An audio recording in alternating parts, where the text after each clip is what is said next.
Well, Rise and Grind DMV, happy Sunday. We are waking up to lots of sunshine, and that will be the trend as we head through your day today, but we are tracking some showers heading into the overnight hours. So keep it here. We'll break it down for you coming up. And this morning on DC News Now, the threat of regional war in the Middle East grows as Iran attacks Israel with hundreds of missiles and drones. Coming up, the latest details from the region and the president's response. Plus, DC police trying to pin down thieves in the district using card skimmers at grocery stores. How to keep your information safe when shopping. And celebrating Emancipation Day, all the festivities happening tonight honoring the anniversary of the abolition of slavery in the district. You're watching the station covering all of the DMV. This is DC News Now. Good morning. Thank you for joining us on DC News Now. The time now is 8 a.m. and look how gorgeous Roslyn looks just across the river from us. We've got to get you set with your Sunday forecast. Brittany Ward over in the Weather Center. Brittany, it's going to be a beautiful one, isn't it? Yes, Sunday fun day in full effect, Haley.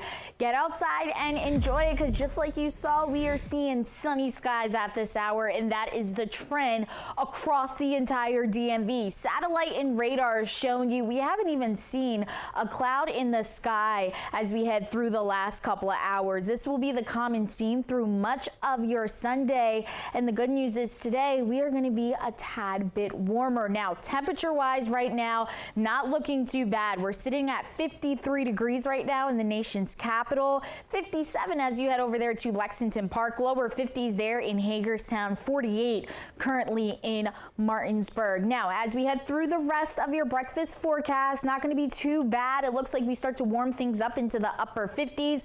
Right around 9 o'clock, we're talking lower 60s by 10, and then we're in the upper 60s as we head into 11 o'clock. But notice wall-to-wall sunshine will be the trend, but everything begins to change as we head into the overnight hours. That will be the next chance for us to see a few storms begin to roll their way into the DMV. So keep it here. We'll break down that full forecast coming up.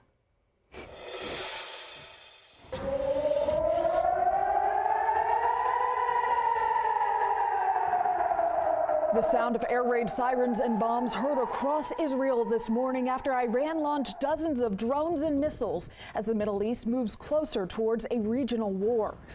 The U.S. says it has downed nearly all of the drones and missiles out of over 300 launched. Now, the attack marks the first time Iran has directly attacked Israel. Iran says it's retaliating for an April 1st airstrike in Syria that killed 2 Iranian generals inside of an Iranian consular building. Iran blames Israel for that attack. Now, President Joe Biden says the United States has ironclad support for Israel's security, adding that the United States will stand with the people of Israel and support their defense against threats from Iran.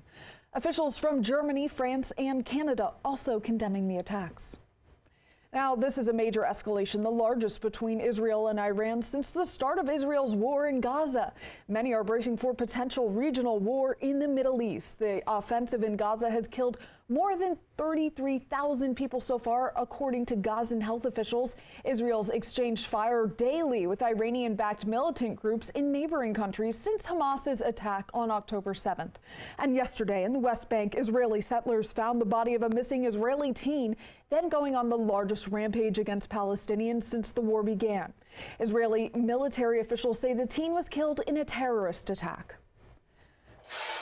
And now back to your local news. Police in Fairfax County say they've arrested a man and recovered this gun that you're seeing on your screen following a road rage incident yesterday in Centerville. Officials say it happened near the intersection of Compton Road and Centerville Road. Police say the suspect shot at the victim's car, but no injuries are reported. That investigation is ongoing. And several grocery stores in D.C. have been targeted by thieves over the past 3 weeks. Police are searching for 2 suspects accused of placing skimming devices on pin pads at 5 grocery stores across the district.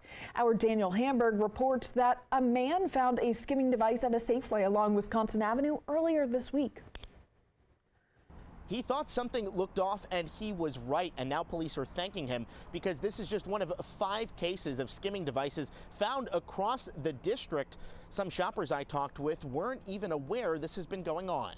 The self-checkout lanes at the grocery store are popular to use, But Wednesday night, John Perry Miller noticed a keypad at the Safeway in Glover Park that looked brand new on a machine that was not. I started feeling it and it was soft, like it felt rubbery, and I knew, I was like, this is a skimmer. He was right, and it came right off when he and an employee pulled at it. DC police say it's one of 5 skimmers found by employees at 5 different stores. Select your method of payment. Perry Miller's post on X has 164,000 views. They called me and to tell me that they really appreciated the fact that I brought this to their attention and that so many people on social media had been taking action and spreading the word. The other stores hit include the Harris Teeter on 1st Street in Noma, the Harris Teeter on M Street in Navy Yard, the Whole Foods on 40th Street in Tenleytown, and the Safeway on 17th Street in DuPont Circle. Usually when I pay now, I'm usually tapping. These are the 2 men police are looking for who allegedly placed these devices.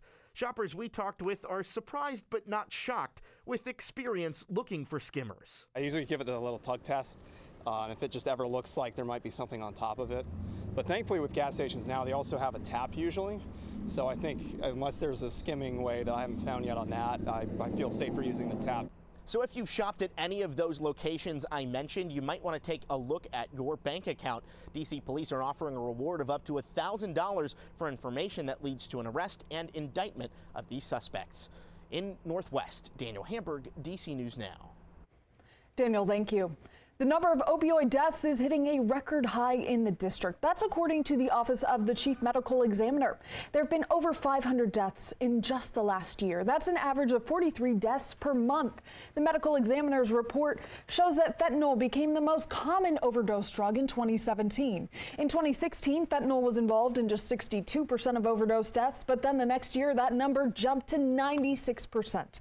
Now, taking a look at this graph on your screen, you can see opioid-related deaths in the district have been rising steadily for the last decade.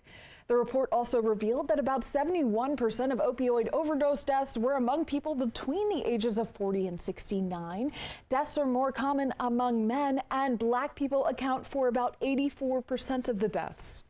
Well, in the last few years, the district has worked to cut down on opioid use. This includes a pilot program launched last year to put life-saving tools like Narcan in vending machines around D.C. Now, the city has 4 substance abuse prevention centers as well.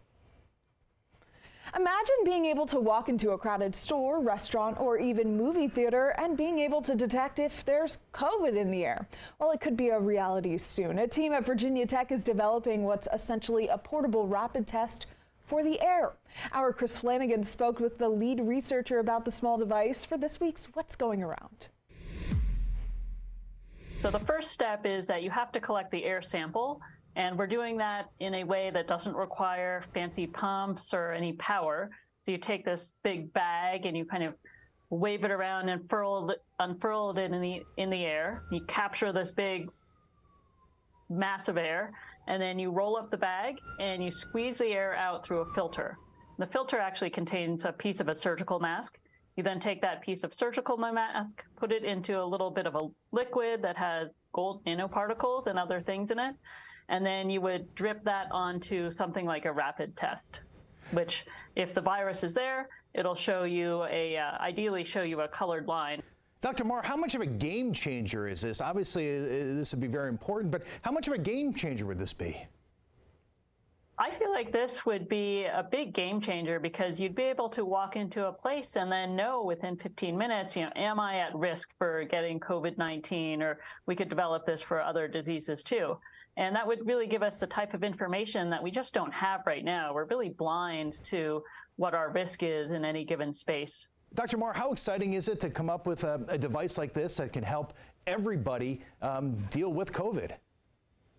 It's really pretty exciting. This has been a dream of ours actually from more than 10 years ago. We started working on something like this for a flu virus, and we kind of got stuck. But obviously with the pandemic coming along, it kind of added urgency to this type of problem. And there's lots of other groups working on this type of thing too. And hopefully at least one of them or a combination of outputs from them will result in something that where people can go buy it off the store shelf and then walk into a place and assess the risk pretty easily. Dr. Marr, really interesting. Thank you very much for taking the time. We appreciate it. Thanks so much for having me. Well, today the district is celebrating Emancipation Day. It marks the date when more than 3,000 people were freed from slavery in 1862. The celebration starts at 2 p.m. with a parade at Freedom Plaza. It continues at 3 p.m. with a concert featuring Native artists, including Genuine, Kelly Price, and more. And then there's the fireworks show beginning at 8:30 tonight. DC's official Emancipation Day is observed on April 16th. For Brittany, folks heading out today, what can they expect if they're headed out for the celebration? They could expect lots of sunshine and warm temperatures. Haley, your time now, 8:09 on this Sunday morning, and overall highs today will be about 15 to 20 degrees above average for this time of year. 79 expected to be the high in the nation's capital. Then we're talking lower 80s as you head further south out towards Culpeper and Fredericksburg, Virginia. Hagerstown, it looks like you guys could get into the lower 80s as well. 78 expected to be the high there in Cumberland. So enjoy today, because come tonight into the overnight hours, that's when we could see a few storms pop up across portions of the area. So keep it here. We'll break down that forecast coming up.